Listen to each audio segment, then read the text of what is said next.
에서 이 코로나 바이러스하고 싸우는 동안에 봄이 어느새 우리 곁에 왔습니다. 오늘이 3월 15일인데요. 교회 마당에 어제 보니까 그 목련이 꽃망울을 이렇게 맺혔습니다. 이런 사진 보시죠. 저게 이제 우리 마당에 있는 목련나무인데 목련나무에 꽃망울이 이렇게 맺혔습니다. 오늘은 보니까 조금 더 벌어졌더라고요. 이제 이번 주간에는 아마 하얀 목련을 우리가 볼 수 있을 것 같습니다. 여러분 요즘 여러분들 수고가 참 많으시죠. 바이러스 때문에 움직임도 우리가 제한이 되고 사람 만나는 것도 그렇게 탐탁치 않습니다. 두려운 마음도 들기도 하고요. 무엇보다도 이제 사람들이 움직이지 않으니까 경제적으로 위축이 되어서 경제가 지금 거의 바닥에 있는 상태입니다. 월급을 이렇게 받으시는 분들은 좀 덜 하겠지만 사업하시는 분들이나 자영업 하시는 분들의 고충이 이만저만이 아닐 것이라고 생각합니다. 잘 견디고 이겨나가시기를 기도합니다. 이번 사태 가운데서도 그나마 위안이 되는 것은 긍정적인 일들이 몇 가지 보입니다. 그 중에 한 가지가 신천지의 거짓과 그리고 기만이 드러나고 있다는 것입니다.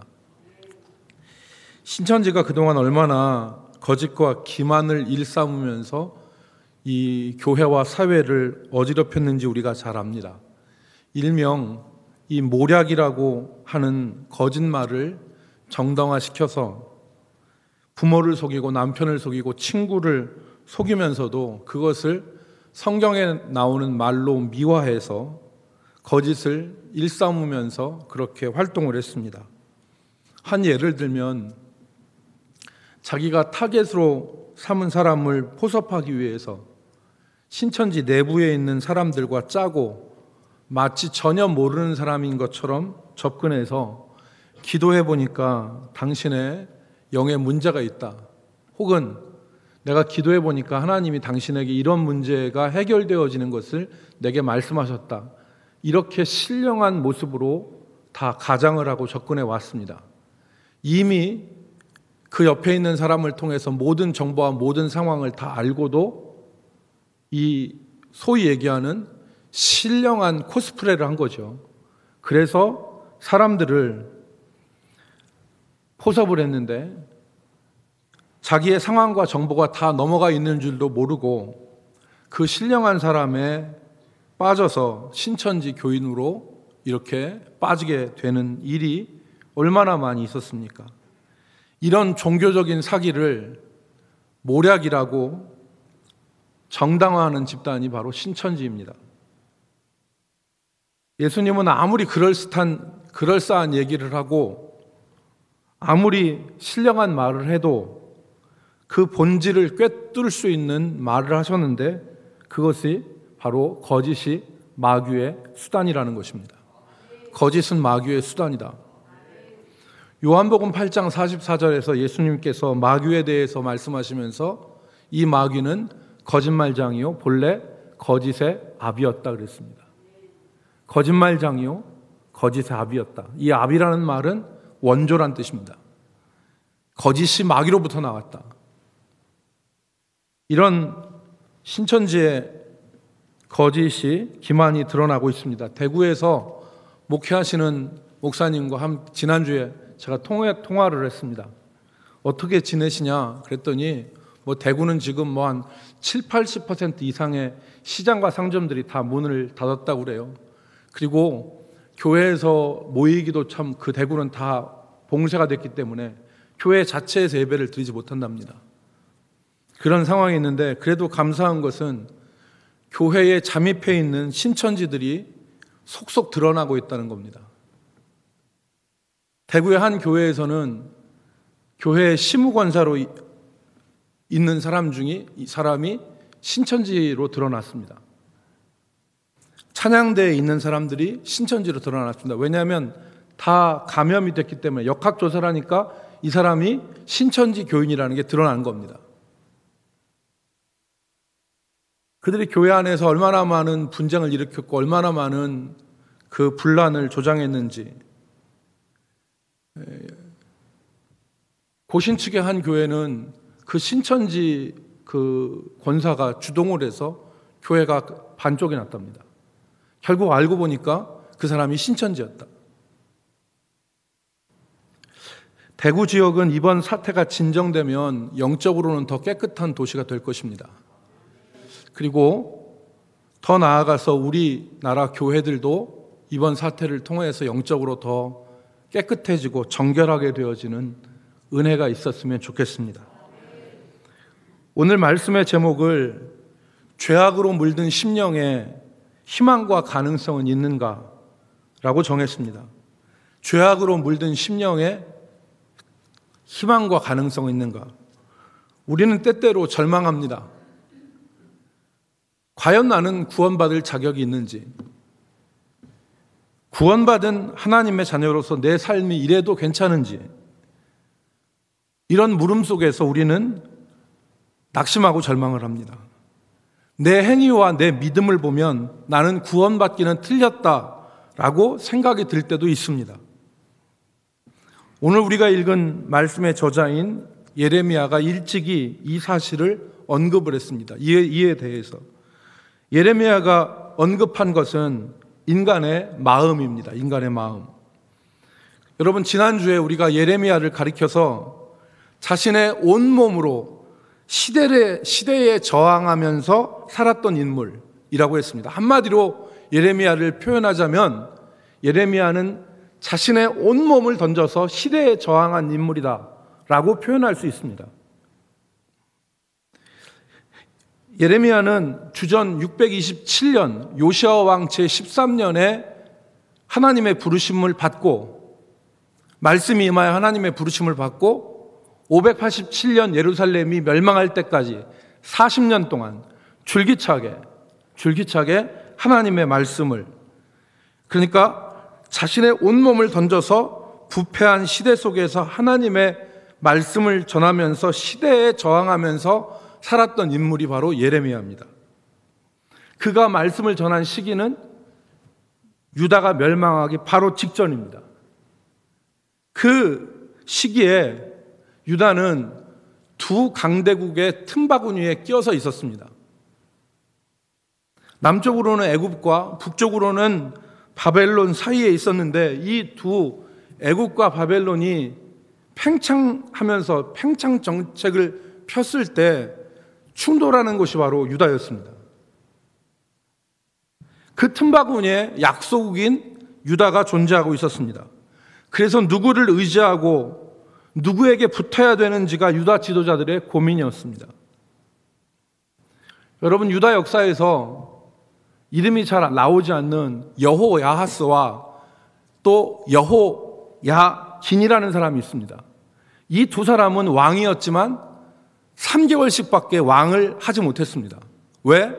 한 사람은 애굽 사람들이 와서 3개월 만에 왕에서 끌어내렸고, 다른 한 사람은 3개월 만에 바벨론 사람들이 와서 왕에서 끌어내렸습니다. 그런 상황 가운데 있었던 것입니다. 이런 긴박한 위험이 그들 가운데 있었는데, 정작 더 긴박하고 더 중요한 문제가 있었는데, 그게 바로 이스라엘 내부, 유다의 내부에 있었던 문제였습니다. 그게 뭐냐? 백성들의 마음. 하나님에게서 떠난 백성들의 마음이 더 큰 문제였던 겁니다. 외부적인 위협보다도 더 정말 이스라엘의 위기는, 유다의 위기는 내부적인 문제였습니다. 즉, 그들의 마음이 하나님에게서 떠난 것이었습니다. 여러분, 지난주에 우리가 살펴본 대로 예레미야 2장 13절 말씀에 보면 예레미야가 핵심을 짚었습니다. 예레미야 2장 13절에 보니까 내 백성이 두 가지 악을 행하였나니 곧 생수의 근원이 된 나를 버린 것과 스스로 웅덩이를 판 것인데 그것은 물을 가두지 못할 터질 웅덩이들이니라 그랬습니다.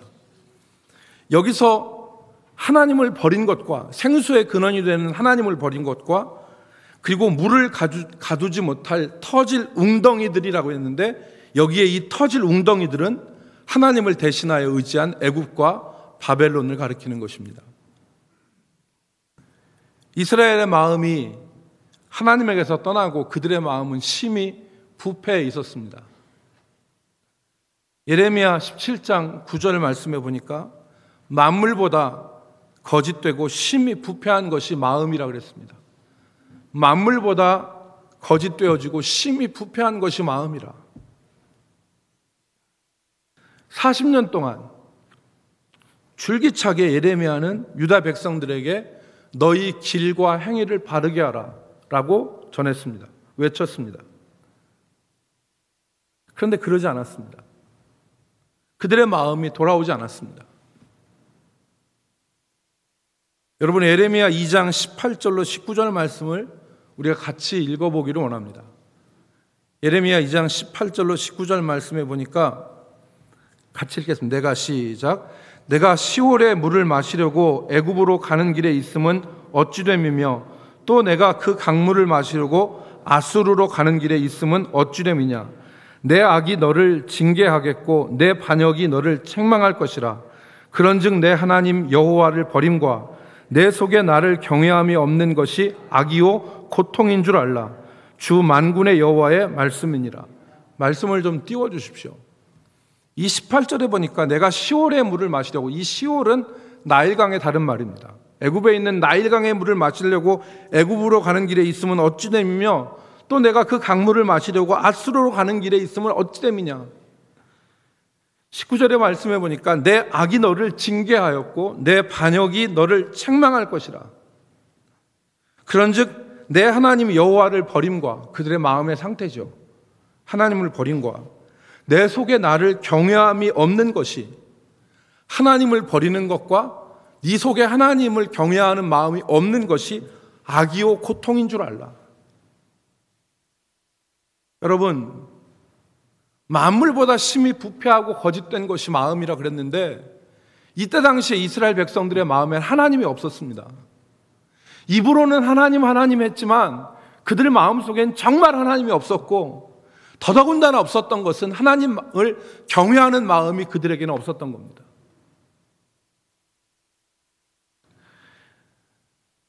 그런즉 내 하나님 여호와를 버림과 내 속에 나를 경외함이 없는 것이 악이요 고통인 줄 알라. 여러분, 다른 것이 악이 아닙니다. 하나님을 버린 것과 하나님을 경외하는 마음이 그 속에 없는 것이 악이요 고통입니다. 4장 22절 말씀해 보니까 그 백성이 악을 행하기에는 지각이 있고 선을 행하기에는 무지하다 그랬습니다. 악을 행하기에는 지각이 있고 선을 행하는 데는 무지합니다. 7장 23절로 24절 말씀해 보니까 오직 내가 이것을 그들에게 명령하여 이르기를 너희는 내 목소리를 들으라. 그리하면 나는 너희 하나님이 되겠고 너희는 내 백성이 되리라. 너희는 내가 명령한 모든 길로 걸어가라. 그리하면 복을 받으리라 하였으나 그들이 순종하지 아니하며 귀를 기울이지도 아니하고 자신들의 마음에 악한 꾀와 완악한 대로 행하여 그 등을 내게로 돌리고 그 얼굴을 향하지 아니하였으며.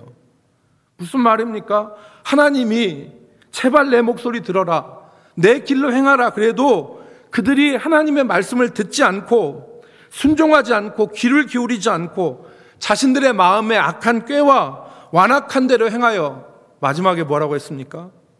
그 등을 내게로 돌리고 그 얼굴을 내게로 향하지 아니하였다. 여러분, 하나님이 원하시는 것은 번제와 희생자물 같은 것이 아니었습니다. 하나님의 백성들이 하나님의 말씀을 듣고 그리고 하나님과 깊은 관계 속에서 살아가기를 원하셨던 거죠. 그래서 나는 너희 하나님이 되겠고 너희는 내 백성이 되리라. 이 말씀이 구약 성경을 관통하는 말입니다. 나는 너희 하나님이 되고 너희는 내 백성이 되리라. 이 예레미야에서도 이 말씀이 수도 없이 나옵니다.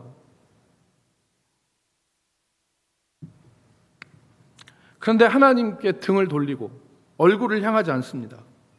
이런 하나님의 백성들에게 여러 번 경고하셨습니다. 예레미야 13장 15절 16절 이 말씀도 여러분 같이 읽어보기를 원합니다. 예레미야 13장 15절 16절 너희는 시작 너희는 들을지어다 귀를 기울일지어다 교만하지 말지어다 여호와께서 말씀하셨습니다.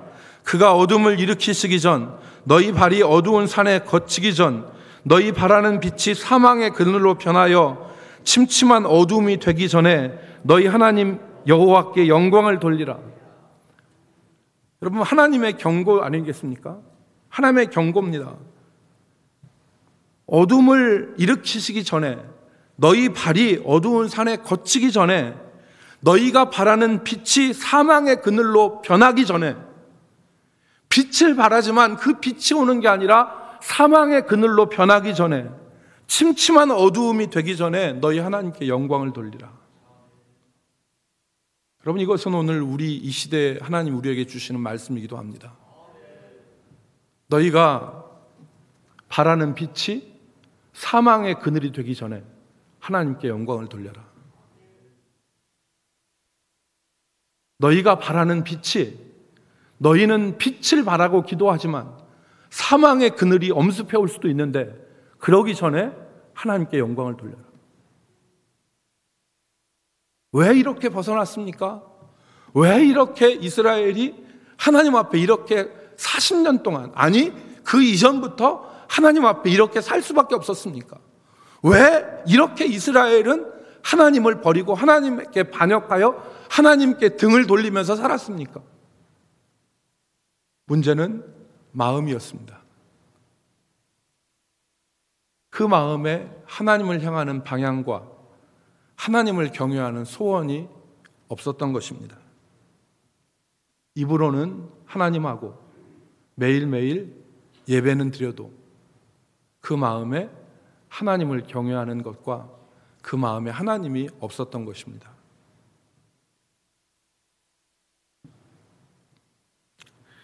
이 마음이 단순히 하나님이 없는 것으로 그치는 것이 아니라 온갖 죄악의 근원지가 됩니다.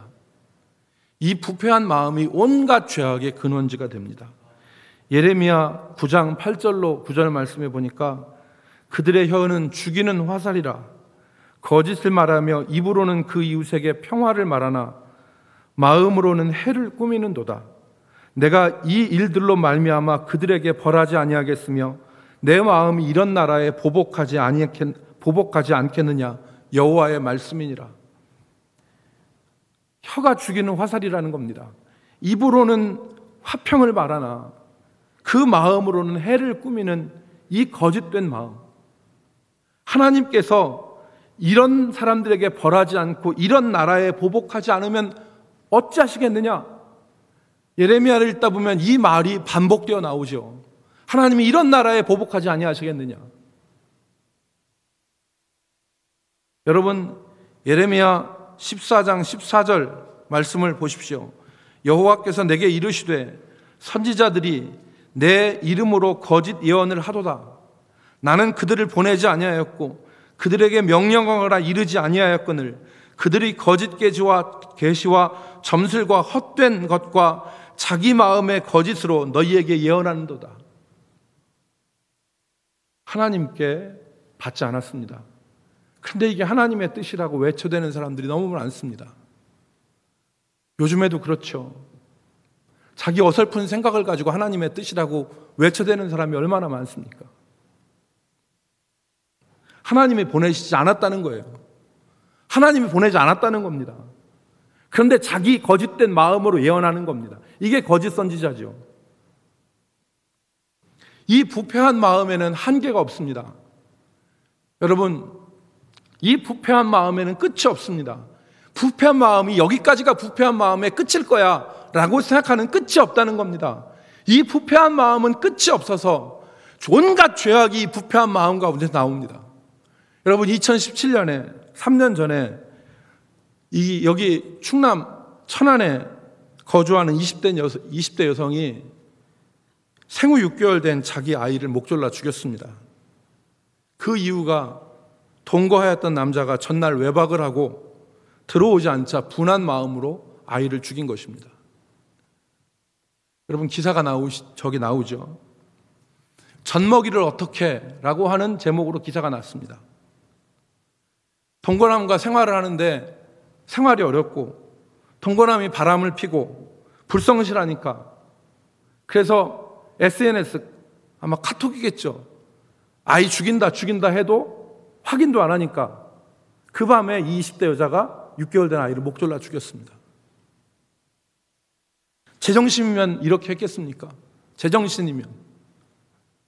여러분, 개들도 자기 목숨이 위급해도 새끼가 있으면 멀리 도망가지 않습니다. 새끼가 있으면 멀리 도망가지 않고 그 새끼를 돌보는데 어찌 인간이 이럴 수가 있겠습니까? 정상적이라면. 그러나 부패한 심령에 한계는 없는 겁니다. 부패한 심령, 그 심령에 한계가 없는 것입니다. 이 부패한 심령에 희망이 있을까요? 이 부패한 심령에 가능성이 있을까요? 오늘 우리는 예레미야를 통해서 그 희망과 가능성을 볼 수 있습니다. 하나님은 예레미야를 통해서 희망과 가능성을 주셨습니다. 예레미야 전체가, 예레미야서가 이 50여 장이 되는 이 예레미야서가 전체가 처음부터 시작해서 요시야 왕 13년에 말씀이 임한 것부터 시작해서 예루살렘이 멸망하기까지 이 팽팽한 긴장 가운데서 이 몰락으로 다 내려가는데, 예레미야서가 그 중에 한 장, 그 중에 우리가 읽은 이 31장이 하나님이 이스라엘을 다시 세우시고 다시 지키시겠다는 약속이 여기 기록되어 있습니다.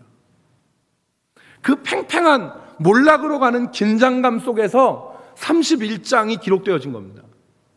그런데 이 31장 1절 말씀을 보니까 여호와의 말씀이니라. 그때에 내가 이스라엘 모든 종족의 하나님이 되고 그들은 내 백성이 되리라. 아까도 나와 있죠. 그때에 하나님의 이스라엘 백성의 하나님이 되고 그들은 내 백성이 되리라. 오늘 31절에 가면 이제 구체적으로 보라, 날이 이르리니 내가 이스라엘 집과 유다 집에 새 언약을 맺으리라 그랬습니다. 그리고 이 새 언약이 무엇인지 이후에 구체적으로 말씀합니다. 첫 번째, 새 언약은 옛 언약, 이스라엘을 애굽 땅에서 인도하여 내셨을 때 맺었던 언약과 같지 않다. 이게 핵심입니다. 새 언약. 이 언약을 이스라엘은 지키지 못했죠. 그런데 이제 새 언약은 다른 점이 뭐냐? 옛 언약과 달리 하나님의 법을 돌이 아니라 마음에 주신 것입니다. 옛 언약은 돌에 새겼습니다. 그러나 새 언약은 말씀대로 그 마음에 새긴 언약입니다. 오늘 우리가 읽은 본문의 말씀에 보니까 여러분 33절 보십시오. 33절. 그러나 그날 후에 내가 이스라엘 집과 맺은 언약은 이러하니 곧 내가 나의 법을 그들의 속에 두며 그들의 마음에 기록하여 나는 그들의 하나님이 되고 그들은 내 백성이 될 것이라. 여호와의 말씀이니라 그랬습니다. 이 돌에 새기는 것이 아니라 마음에 새긴 언약이고, 우리가 한 가지 더 성경을 통해서 살펴볼 것은 이 언약은 하나님의 영을 마음에 주시는 언약입니다. 하나님의 영을. 에스겔 여러분 36장 잘 아는 대로 26절 27절 말씀을 보면 새 언약에 대해서 언급을 했습니다. 에스겔 36장 26절 27절에 보니까 또 새 영을 너희 속에 두고 새 마음을 너희에게 주되 너희 육신에서 굳은 마음을 제거하고 부드러운 마음을 줄 것이며 또 내 영을 너희 속에 두어 너희로 내 율례를 행하게 하리니 너희가 내 규례를 지켜 행할지니라 그랬습니다. 여기에 말씀을 띄워주십시오. 26절에 보니까 새 영을 너희 마음속에 두고 그랬습니다.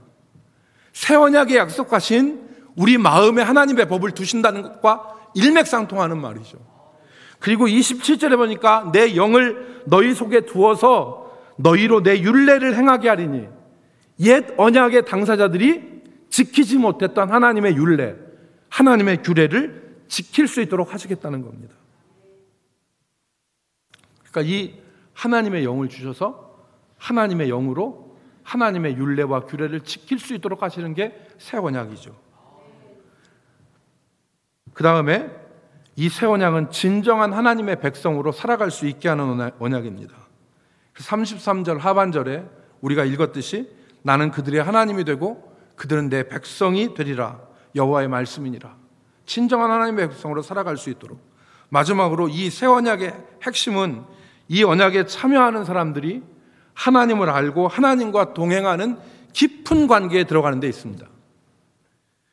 하나님을 알고 하나님과 동행하는 깊은 관계. 그래서 34절 말씀을 보십시오.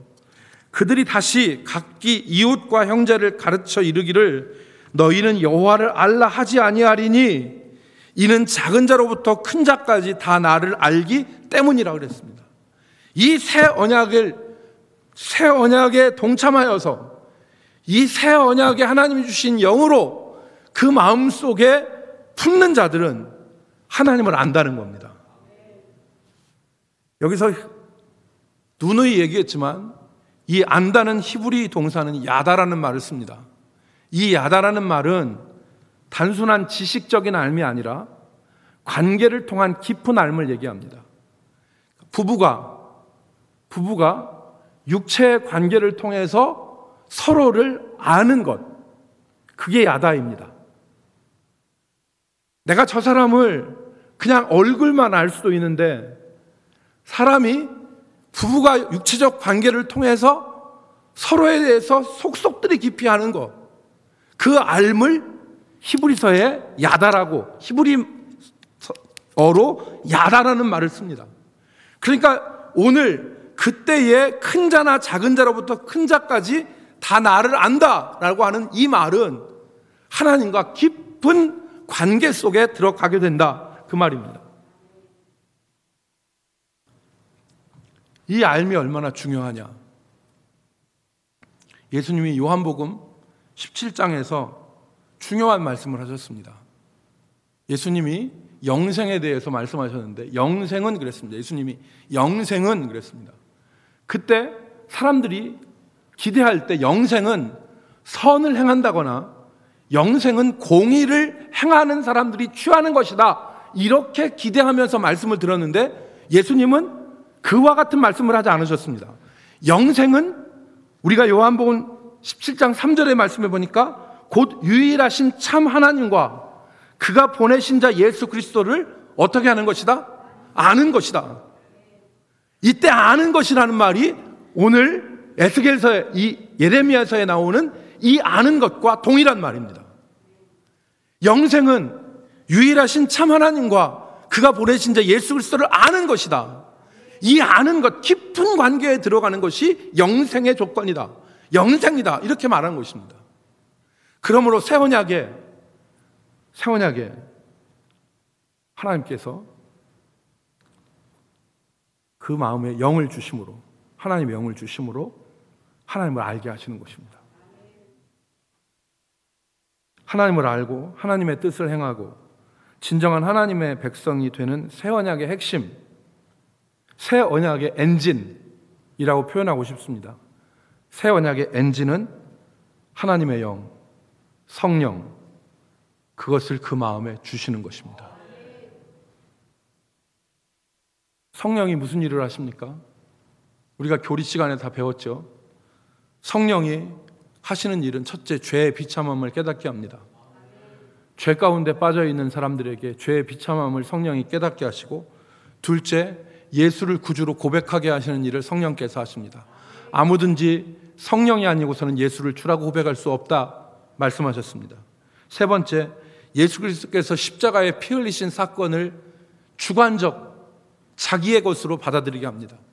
2000년 전에 시공간을 뛰어넘어서 예루살렘에서 이루어진 예수님의 십자가가 지금 내 앞에 있는 십자가로 받아들여지게 하는 구원의 적용이 성령을 통해서 이루어지는 사건입니다.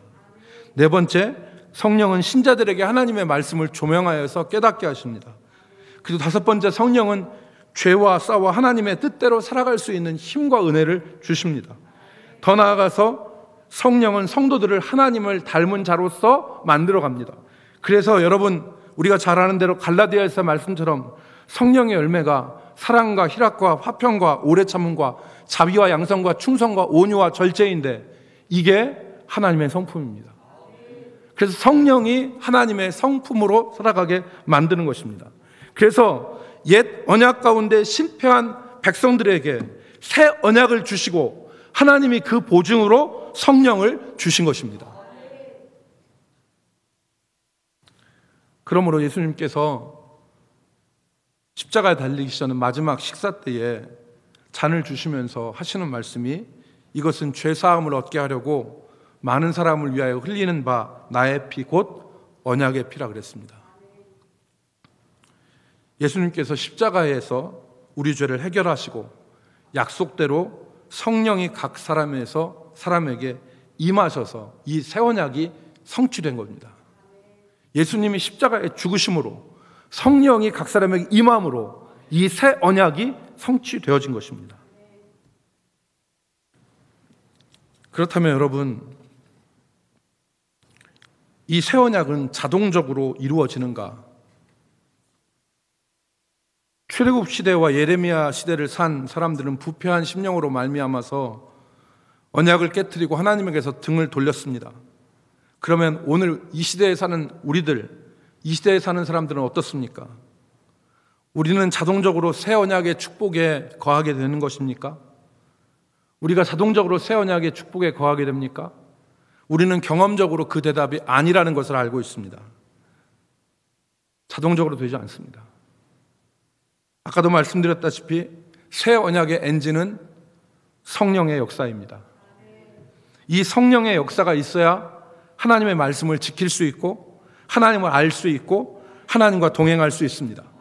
구원받은 사람, 성령을 받은 사람이라도 성령의 역사가 중단되고 그 마음이 심히 부패하여 죄악 가운데 빠질 수 있습니다.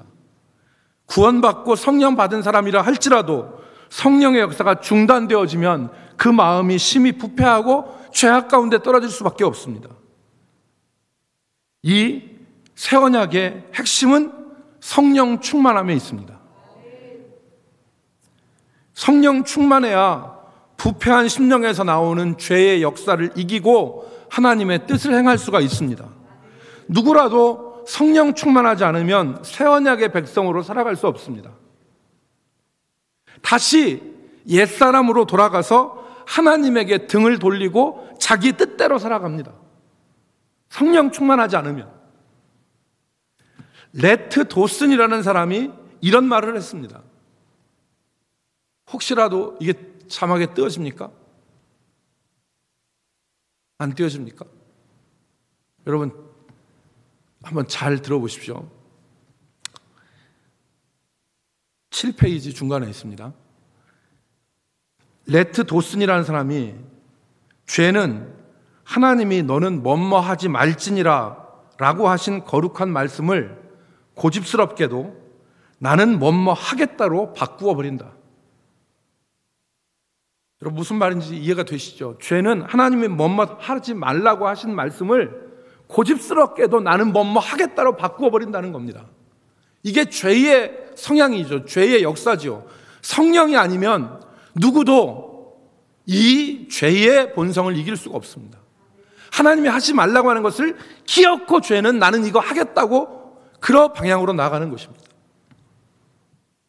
다시 내 의지와 내 고집으로 살게 되는 것입니다. 그러므로 오늘 우리의 가능성과 우리의 희망이 어디에 있습니까? 바로 성령 충만하여 성령을 통하여 하나님과 교제하고 하나님을 알고 하나님의 뜻을 행하는 길밖에 없습니다. 경건한 청교도 가운데 토마스 맨슨이라는 사람이 이런 말을 했습니다. 언제 성령의 불은 꺼지는가? 언제 성령의 불은 꺼지는가? 불은 물을 끼얹거나 연료를 대주지 않으면 꺼져버린다. 마찬가지로 성령도 불 위에 물을 끼얹는 것과 같이 죄에 묻혀 살거나 성령에 물을 끼얹는 것이 죄에 묻혀 사는 것이라고 그랬습니다. 다시, 불은 물을 끼얹거나 연료를 대주지 않으면 꺼져버린다. 마찬가지로 성령도 불 위에 물을 끼얹는 것과 같이 죄에 묻혀 살거나 난로에 연료를 넣지 않는 것처럼 은혜와 은사를 계속 개발하지 않으면 소멸되어 버린다. 여러분, 항상 기도하고 성령 충만을 사모하시기 바랍니다. 그것이 부패한 인간의 유일한 소망이요 가능성입니다. 그것만이 유일한 희망이요 가능성입니다. 성령이 역사하는 통로 두 가지를 말씀드리고 말씀을 마치겠습니다. 첫째, 성령은 말씀과 함께 역사합니다. 쉽게 말해서 우리가 성경을 읽을 때, 우리 마음속에 말씀이 있을 때, 그 마음속에 성령께서 말씀을 통하여 말씀과 함께 우리와 역사하십니다. 우리 속에. 여러분, 세상의 것에 얽매이고 세상에 더러운 것이 우리에 가득 찰 때, 그때 성령의 거룩한 역사가 일어나지 않습니다. 하나님께서 강건적으로 역사하시는 죄를 저지하시는 성령의 역사는 있을 수 있어도 우리 영혼을 살아나게 하는 거룩한 역사는 그런 세상의 더러운 것과 잡다한 것이 우리 가운데 가득 찰 때 역사하지 않습니다. 대신 살아있고 힘있는 하나님의 말씀을 읽고 그 말씀을 붙잡을 때 말씀과 함께 성령이 우리 가운데서 역사하시는 것입니다. 그래서 여러분, 이번 한 주간 여러분이 성경을 읽기를 바랍니다. 우리가 예배에 나오지 못해도, 또 우리가 같이 모이지 못해도 우리가 있는 자리에서 하나님의 말씀을 읽을 때 성령이 그 사람 마음을 밝히시고 그 사람 마음 속에서 역사하시는 것입니다. 두 번째, 성령은 사모하는 마음에 역사하십니다. 성령은 사모하는 마음에 역사하시는데, 오순절 성령 강림 시에도 제자들이 모여서 기도하기에 전혀 힘썼습니다. 오로지 기도하기에 힘썼습니다. 성령을 사모하여서. 그리고 예수님도 누가복음 11장 13절 말씀을 보니까 너희가 악할지라도 좋은 것을 자식에게 줄 줄 알거든 하물며 너희 하늘 아버지께서 구하는 자에게, 여기서 밑줄 칠 말은 구하는 자에게입니다. 구하는 자에게 성령을 주시지 않겠느냐 하시니라. 즉 구하는 자가 성령을 받습니다. 나는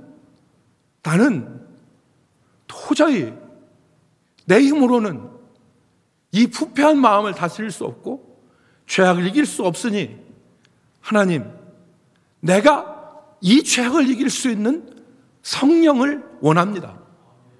하나님 앞에 구할 때 그 구하는 자에게 성령을 주시지 않겠느냐 말씀하셨죠. 사도행전 13장 2절 말씀에 보면 안디옥 교회가 선교사들을 파송할 때 주를 섬겨 금식할 때에 성령이 이르시되 내가 불러 시키는 일을 위하여 바나바와 사울을 따로 세우라. 언제 성령께서 안디옥 교회에 말씀하셨습니까? 주를 섬겨 금식할 때에, 간절히 사모할 때에 성령께서 역사하신 것입니다.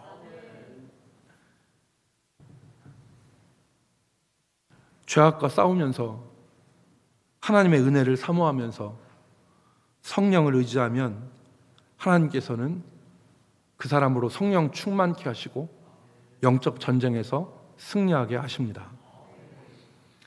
사랑하는 성도 여러분, 우리 모두가 이 성령을 사모하여 성령 충만하여 새 언약의 백성들로 살아갈 수 있는 축복이 있기를 바랍니다.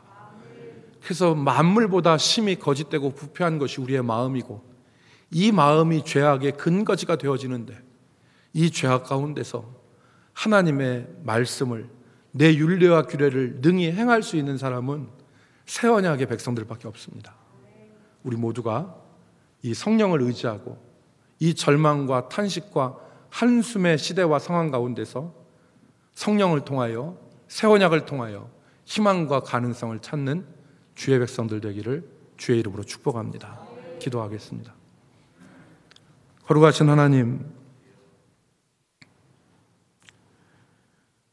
수많은 말과 수많은 예언과 수많은 선지자들이 우리 시대에 있습니다.